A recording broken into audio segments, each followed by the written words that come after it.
गंगा माई की।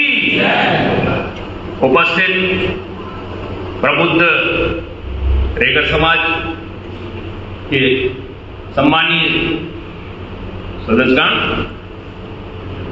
आज एक महत्वपूर्ण विषय लेकर के हम यहाँ एकत्रित हुए हैं। विगत वर्ष 13 दिसंबर 2023 को जो अंतर्राष्ट्रीय रेगर राजमंच की स्थापना हुई थी, उसके संरक्षक आदरणीय जगदीश जी मौर्य स्विट्जरलैंड से हैं और यहाँ जो हमारे अध्यक्ष हैं परम श्रद्धेय सम्मान के प्रतीक मनोहर जी दौलिया जी, जिनके नेतृत्व में हम सब आज यहाँ एकत्रित हुए हैं और इस कार्यक्रम में सहभागी हैं। निश्चित रूप से हमारी संख्या कम हो सकती है, लेकिन हमने शुरुआत की है तो उसका परिणाम भी आएगा। इस प्रयास में हम सब प्राण से जुटे हैं।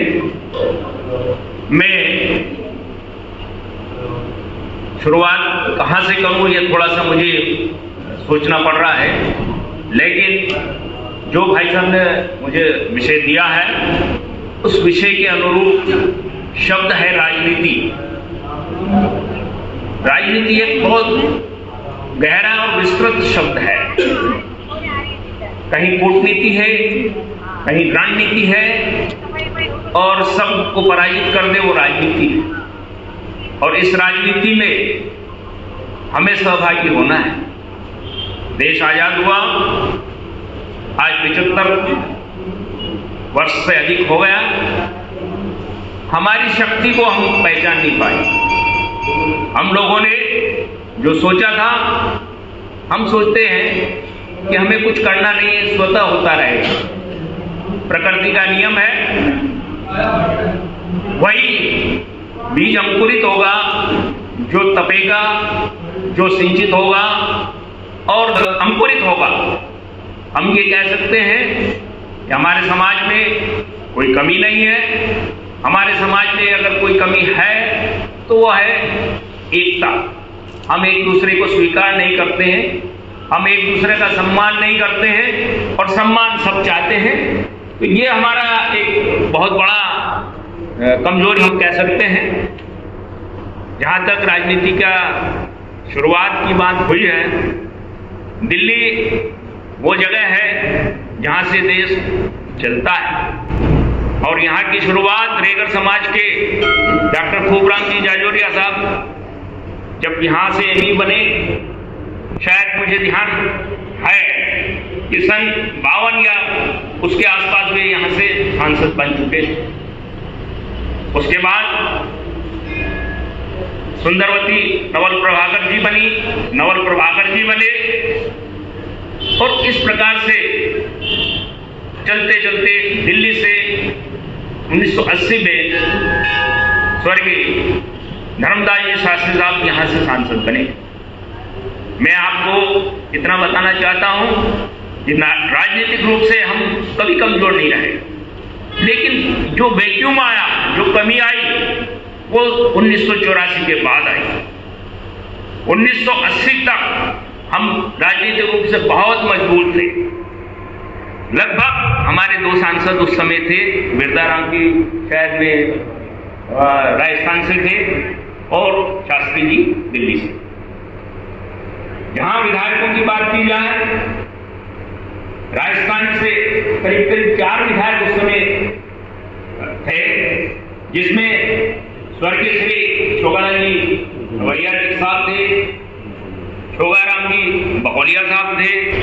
मध्य प्रदेश से एकमात्र इकलौते विधायक स्वर्गीय श्री चंपालाल बिहार,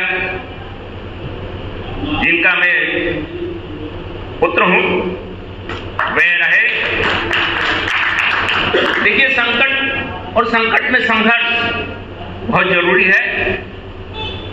पिताजी ने पहला इलेक्शन 1957 में लड़ा, जब कोई भी व्यक्ति चुनाव के बारे में बहुत कम रुचि रखता। आर्य समाज के कारण, देगर समाज के कारण और समाज की जागृति के कारण उन्हें 1957 में पहली बार उम्मीदवार बनाया गया। चूंकि अनुभव नहीं था, उम्र भी उस समय उनकी 26 या 27 साल थी, थोड़े मतों से वह पराजित हो, लेकिन उन्होंने इस मिशन को जारी रखा। इस दौरान कई उतार चढ़ाव आए, आर्थिक परेशानियां आई, कई बार विचार आया कि हम क्यों ना शासकीय सेवा में चले जाएं। शासकीय सेवा में चले गए, फिर उनका मन विचलित हुआ कि नहीं, हमें तो ये नहीं करना। हमारी दादी जी का जब बीमार हो गई तो उन्होंने एक एप्लीकेशन लगाई, पोस्ट ऑफिस में पोस्ट मास्टर बने थे, उनकी एप्लीकेशन अस्वीकार कर दी गई कि आप छुट्टी नहीं जा सकते। उन्हें उसी दिन रिजाइन किया और वो पुनः अपने घर आ गए। सतत 1962 में जब वो पहला इलेक्शन जीते, फिर 1967 में जीते, 71 में किन्हीं कारणों से जब बांग्लादेश बना था इंदिरा जी की लहर में, 71 में वो काफी अल्प मतों से हार गए। इमरजेंसी लगी, इमरजेंसी में पूरे समय वो निरुद्ध रहे और सन 77 में जब पुनः वो विधायक बने, सन 80 में फिर विधायक बने। तो मैं ये बताना चाह रहा था कि 1980 तक हमारी संख्या बहुत अच्छी थी। उसके बाद जो वैक्यूम आया और जो कमी आई, चुनाव लड़े, पार्टियों ने टिकट दिए, लेकिन वो कहीं न कहीं हमारी आपसी सामंजस्य की कमी के कारण हम लोग उतना ग्रो नहीं कर पाए जो दूसरे समाजों ने किया है। मैं कहना चाहूंगा 2009 में स्वर्गीय मीरा कंवरिया जी को जब उत्तर पश्चिम दिल्ली से उम्मीदवार बनाया गया था, वह दिल्ली की मेयर रही और साथ ही साथ रेगर महासभा में भी उनने काम किया। आप लोग काफी लोग परिचित होंगे, रहे होंगे। कार्य करने के लिए अपार संभावनाएं हैं, हमें सिर्फ जागना है और अच्छे मार्ग की तरफ चलना है। हम इस स्थान पे आए हैं, कई जगह से, कई मार्गों से होकर के यहाँ आए हैं। हमारा लक्ष्य था कि तिलक नगर के अशोक नगर में स्थित गंगा मंदिर में हमें पहुंचना है, ये हमारा लक्ष्य था। हम यहाँ आए, हमें कई मार्गों से,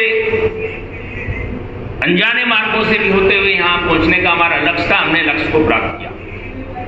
हम राजनीतिक रूप से बिल्कुल सजग रहे। हमें पहले आपको एक छोटा सा उदाहरण देना चाहूंगा। समय की बाध्यता दी गई थी, लेकिन मैं थोड़ा सा अतिक्रमण करना मानव स्वभाव है, मैं उसमें कर रहा हूं। तो पहले एकल खिड़की हुआ करती थी, जो मैनुअल टिकट मिलता था रेलवे में, वो एक ही खिड़की पे आदमी लाइन लगा के खड़े होते थे कि हमें यहाँ से रेलवे का या जर्नी टिकट हमें मिल जाए। जब कंप्यूटराइज सिस्टम आया, आज आप देश भर का टिकट किसी भी विंडो से ले सकते हैं। तो मैं समाज के लिए ये कहना चाहता हूं कि हम किसी एक दल के गुलाम नहीं हैं, ना हम एक दल से बंधे हुए हैं। हमारी विचारधारा कुछ भी हो सकती है, लेकिन हमें जहां अच्छी संभावनाएं हैं, हमें जो हमारा भविष्य, हमारे समाज का, हमारे लोगों का भविष्य दिखता है, हमें उस दल से जुड़ना चाहिए। और सत्ता में संघर्ष तो होगा, लेकिन सत्ता का आनंद भी वही लोग लेंगे जो सब सहभागी होंगे।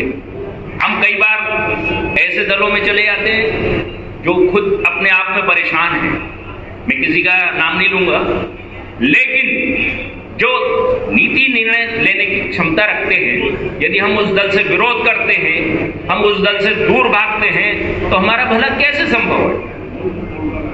हम उस दिशा में जाएं, उस दिशा में सोचें कि जहां हमारे समाज का, हमारा सबका भला हो सकता है। और मैं सीधे सीधे शब्दों में कहूं,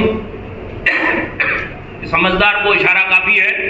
सूर्य पूर्व से उदय होता है। अब कोई व्यक्ति कहे कि नहीं साहब पश्चिम से होता है, तो भैया होता होगा उसके यहाँ, हमारे यहाँ तो पूर्व से ही होता है। तो हमें इस चीज का विशेष रूप से ध्यान रखना है। राजनीतिक रूप से हम स्ट्रांग होंगे तो हर व्यक्ति हमारे पास आएगा, और यदि हम कमजोर होंगे तो हमें उनके पास जाना पड़ेगा, और हमारी वैल्यू कम होती जा रही है, कम होती गई है। और आज हम चिंता का विषय है, और हम इस चिंता को दूर करने के लिए हम सब यहाँ एकत्रित हुए हैं, और सारी चीजें नई और यहाँ हर बिंदु पे चर्चाएं होगी। धन्यवाद, आपने सुना। रैगर समाज से जुड़ी हर खबर जानने के लिए सब्सक्राइब करें द रैगर न्यूज और बेल आइकॉन बटन दबाना ना भूलें, ताकि आने वाला नया वीडियो आपको तुरंत मिल सके।